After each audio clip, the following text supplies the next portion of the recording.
Terbongkar bro siapa dalang dibalik runtuhnya Harimau Malaya sampai-sampai tak bisa mengaung lagi. Dan selepas menerima motivated decision ni, butiran keputusan, FAM dalam konteks ni FAM mempunyai 3 hari untuk membuat keputusan sama ada ingin merayu ataupun tidak. Dan jika ingin merayu, kena beritahu secara bertulis kepada FIFA yang FAM ingin merayu. So 3 hari. Selepas memberitahu FIFA, FAM mempunyai 5 hari untuk menghantar rayuan. Itu proses pertama. Dan selepas jawatan kuasa rayuan FIFA, Akta kelahiran, pendaftaran kelahiran ini memberi kuasa kepada Menteri Dalam Negeri, saya dan Menteri-Menteri sebelumnya untuk turut mengguna pakai perkara 20/1/I untuk memberikan pengecualian bagi syarat pemustautin. Dan itu saya guna pakai untuk memberikannya. Dan sebab itu bila tertib ini semua kita selesaikan, menjawab soalan, apakah proses pemberian warga negara terhadap 7 pemain ini mematuhi semua peruntukan. Gelombang kemarahan publik kembali meledak setelah muncul berbagai dugaan dan sorotan internasional yang menyeret nama Federasi Sepak Bola Malaysia (FAM) ke pusat badai.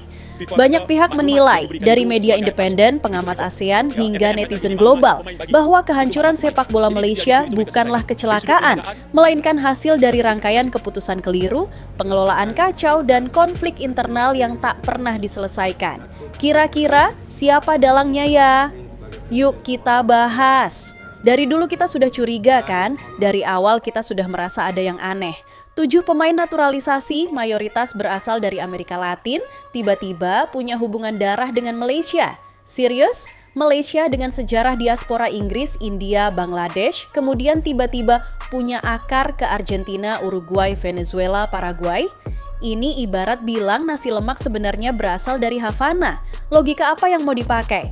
Tapi ajaibnya, proses naturalisasi itu lolos. 7 pemain ini bukan hanya hampir masuk timnas, tapi nyaris tampil sebagai wajah baru Harimau Malaya. Sampai akhirnya FIFA turun tangan. Dan ketika FIFA turun tangan bro, itu bukan lagi main-main. Itu tanda bahwa bau busuknya sudah sampai ke markas Zurich. Dan bau itu bukan bau kesalahan kecil. Ini bau bangkai sistem. Bau yang menguak seluruh kedok dan memperlihatkan satu fakta pahit, FAM bukan hanya ceroboh, tapi sudah berubah menjadi institusi yang korup, manipulatif, dan miskin integritas. Kebohongan yang dipertahankan mati-matian akhirnya terbongkar. Dunia internasional tak bisa lagi dibohongi. Skandal yang mereka kira bisa dikunci dalam laci rapat-rapat, ternyata malah dibuka selebar-lebarnya oleh FIFA. Tangan-tangan yang seharusnya merawat sepak bola Malaysia justru merusaknya dari dalam. Tangan-tangan itu yang menjadikan sepak bola Malaysia bahan tertawaan dunia. Dan saat badai besar ini datang, publik hanya bisa bertanya, TMJ di mana? Mengapa diam? Bukankah dia pemimpin tertinggi FAM? Dalam teori, TMJ adalah figur yang seharusnya kuat. Seharusnya paling berani berdiri, memimpin dari depan, memukul meja ketika sistem internalnya kacau. Tapi yang terjadi justru sebaliknya. Saat badai datang, benteng itu runtuh. TMJ gagal menghentikan kekacauan, gagal mencegahnya, gagal mengendalikan stafnya, gagal memastikan proses naturalisasi berjalan sesuai aturan. Dan ketika semuanya mulai terungkap, ia juga gagal bertanggung jawab. Ini bukan soal satu pemain salah data, bukan soal dokumen hilang, bukan soal salah ketik. Ini soal sistem besar yang sudah lama retak, tapi tidak pernah diperbaiki.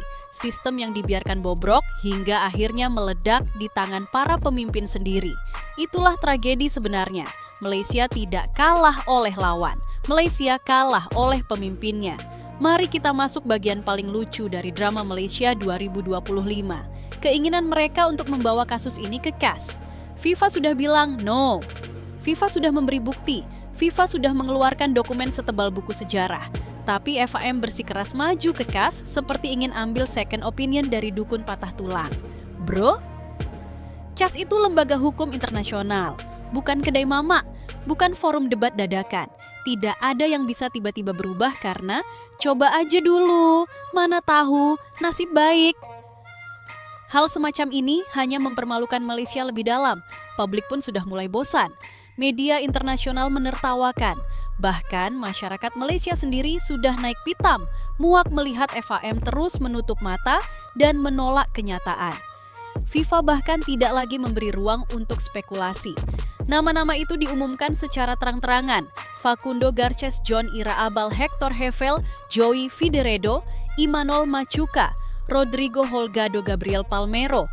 Ketujuh pemain ini dinyatakan melakukan pelanggaran pasal 22 Kode Disiplin FIFA pemalsuan dokumen.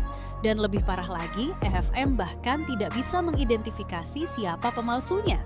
Ibarat ketahuan nyontek, tapi bilang entahlah, mungkin jawabannya muncul sendiri. Lucu? Tidak? Tragis? Sangat. FIFA tidak berhenti di pengumuman. Mereka masuk ke mode investigasi penuh. Mereka menggali lebih dalam. Mereka menguliti FAM sampai ke serat-seratnya. Mereka tidak lagi peduli diplomasi manis. Mereka turun dengan gaya ala detektif kriminal. 3 nama jadi sasaran utama, Datuk Nur Asman Rahman, Sekjen FAM Nicholas Pupo, agen pemain berlisensi FIFA Federico Mores, agen pemain internasional. Dan ini bukan lagi masalah administrasi domestik. Investigasi ini melibatkan Brasil, Argentina, Belanda, Spanyol, Malaysia, 5 negara terlibat. 5 yurisdiksi hukum digerakkan, 5 sistem hukum siap mengusut sampai tuntas. Ini bukan skandal biasa, ini sudah masuk kategori International Football Crime of the Year. Di titik ini, masyarakat Malaysia sendiri sudah tidak bisa lagi menahan rasa malu dan marah.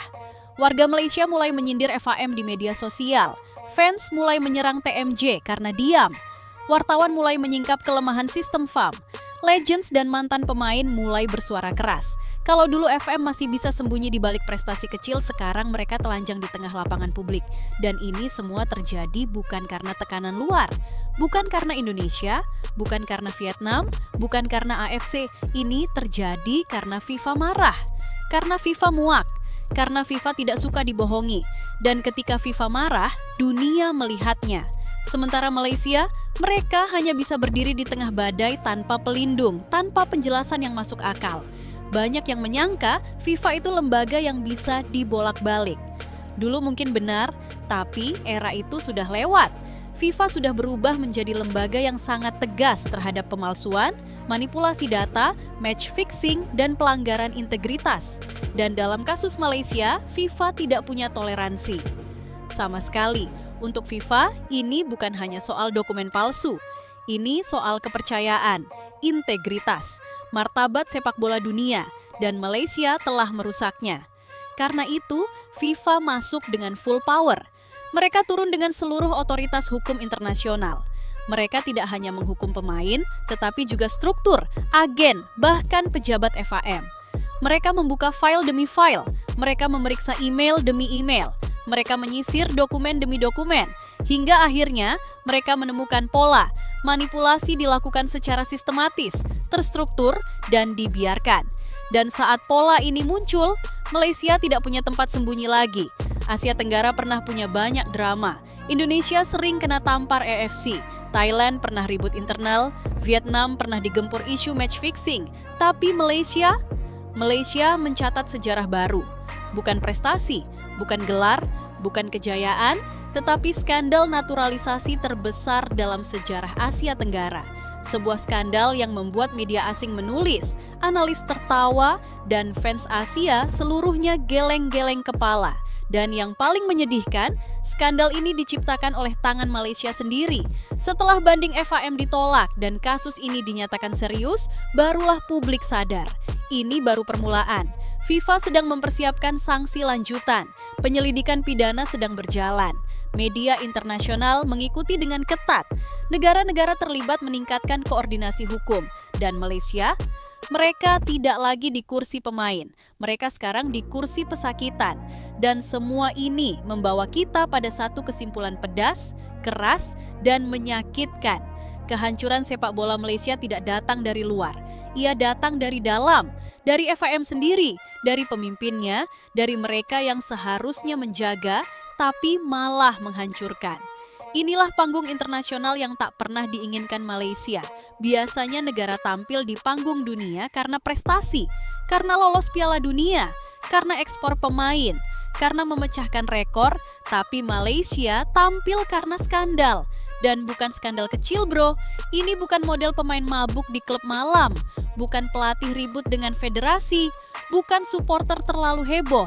Ini skandal pemalsuan dokumen yang menyeret 5 negara, lembaga internasional, dan sistem hukum multi yurisdiksi. Bayangkan, Argentina sampai harus buka berkas. Brasil mengirim respons resmi, Spanyol dan Belanda ikut menyelidiki. Malaysia cuma bisa gelagapan.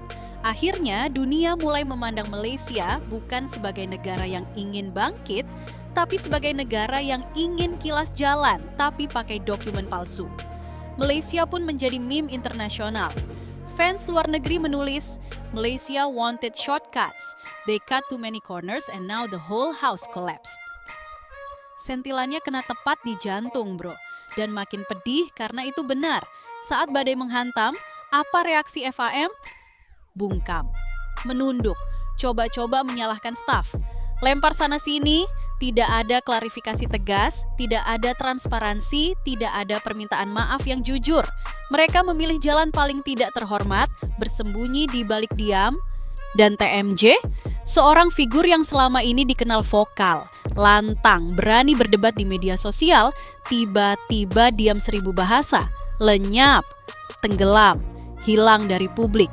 Padahal ini bukan skandal kecil, ini skandal nasional. Ini skandal internasional. Ini skandal yang membawa nama dia secara langsung.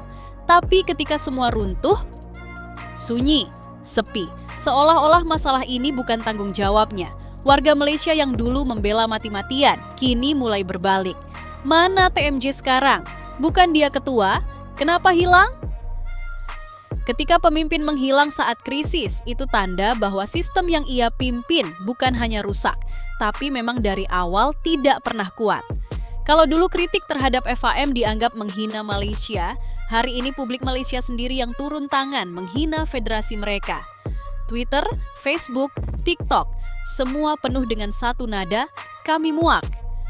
Rakyat Malaysia mulai sadar bahwa reputasi mereka bukan dirusak oleh negara lain, bukan oleh lawan, bukan oleh media asing, tapi oleh FAM dan TMJ yang gagal mengurus sistemnya sendiri. Selama bertahun-tahun, FAM mencitrakan diri sebagai korban. Korban wasit, korban AFC, korban jadwal padat, korban nasib tidak memihak, korban player pool kecil, korban apapun yang bisa dipilih sebagai alasan. Tapi kini topeng itu dicabut FIFA. FIFA tidak peduli narasi manis. FIFA bicara pakai bukti, bukan drama. Dan rakyat Malaysia untuk pertama kalinya memandang FAM tanpa filter. Oh, ternyata masalah sebenarnya ya kalian. FIFA biasanya tidak turun tangan terlalu jauh dalam kasus domestik. FIFA biasanya membiarkan federasi menyelesaikan sendiri.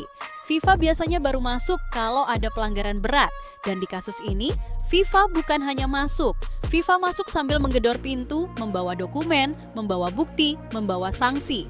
FIFA bertindak bukan karena benci Malaysia. FIFA bertindak karena Malaysia mencoba membohongi sistem global.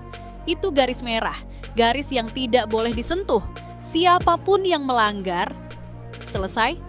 FIFA menunjukkan ketegasan yang jarang terjadi, menolak banding total, mengungkap detail investigasi, menyebut nama langsung, mengarahkan penyelidikan pidana, menggandeng 5 negara, menghancurkan seluruh upaya FAM menyembunyikan fakta. Ini peluit panjang, bro. Peluit yang mengakhiri bukan hanya satu pertandingan, tapi seluruh babak kepemimpinan federasi. FIFA memberi tamparan keras yang tidak bisa dibantah. Mari kita bicara jujur, kalau FAM tidak ketahuan hari ini, mereka akan terus melakukannya besok. Sistem mereka bukan hanya bocor, sistem mereka lapuk, runtuh, tidak mampu menjaga dirinya sendiri. Bagaimana bisa 7 pemain Latin tiba-tiba memiliki kakek nenek Malaysia? Bagaimana bisa data itu lolos? Bagaimana bisa prosedur itu aman? Bagaimana bisa FAM mengira FIFA tidak akan mengecek? Ini bukan sekadar keteledoran, ini kesengajaan. Ini sistem yang dibuat untuk bisa dimanipulasi. Ini struktur yang membiarkan orang kreatif merancang jalur instan. Dan ketika ketahuan, mereka bukan introspeksi. Mereka malah ngotot membela. Itu bukan kesalahan, itu mentalitas bobrok. Indonesia, Vietnam, Thailand, Singapura, semua geleng-geleng. Bukan karena benci, bukan karena saingan, bukan karena ingin mengejek, tapi karena kebodohannya terlalu nyata. ASEAN bahkan tidak perlu membuli. Malaysia memboli dirinya sendiri, media Vietnam menulis, kami tak tahu apakah harus tertawa atau kasihan. Media Thailand menulis, naturalization done wrong, Malaysia edition. Media Indonesia menulis, skandal terbesar dalam sejarah Asia Tenggara. Dan yang paling perih, komentar warga Malaysia sendiri yang mulai menyindir federasinya tanpa ampun. Ada yang menulis, FAM bukan lagi federasi, tapi film aib Malaysia. Sakit? Tentu. Tapi siapa yang salah? Bukan rakyat, bukan negeri, tapi pengurusnya. Inilah bagian yang paling menegangkan. FIFA sudah membuka investigasi, kasus sudah masuk ranah pidana, dokumen palsu sudah terkonfirmasi, agen sudah diperiksa, sekjen FAM sudah masuk radar, negara-negara lain sudah terlibat. Ini tidak berhenti di sanksi FIFA, tidak berhenti di larangan bermain, tidak berhenti di pencoretan pemain. Ini bisa berlanjut menjadi tuntutan hukum, penangkapan, pemecatan massal, pembekuan federasi, penurunan ranking, larangan mengikuti kompetisi, reorganisasi total FAM. Dan kalau sampai pembekuan federasi terjadi, game over bro. Malaysia bukan hanya keluar dari turnamen, Malaysia keluar dari peta sepak bola dunia sementara waktu. Sepak bola Malaysia hancur bukan karena musuh, tapi karena FAM dan TMJ sendiri. FAM korup, manipulatif, tidak kompeten, dan miskin integritas. TMJ gagal memimpin, gagal mencegah, gagal memperbaiki, dan gagal bertanggung jawab. Skandal ini menelanjangi semuanya. Betapa bobroknya sistem, betapa rusaknya manajemen, betapa lemahnya kepemimpinan, betapa tipisnya kejujuran. Dan FIFA hanya melakukan satu hal, menegakkan kebenaran yang FAM tutupi. Bagaimana menurut kalian? Hukuman apa yang pantas?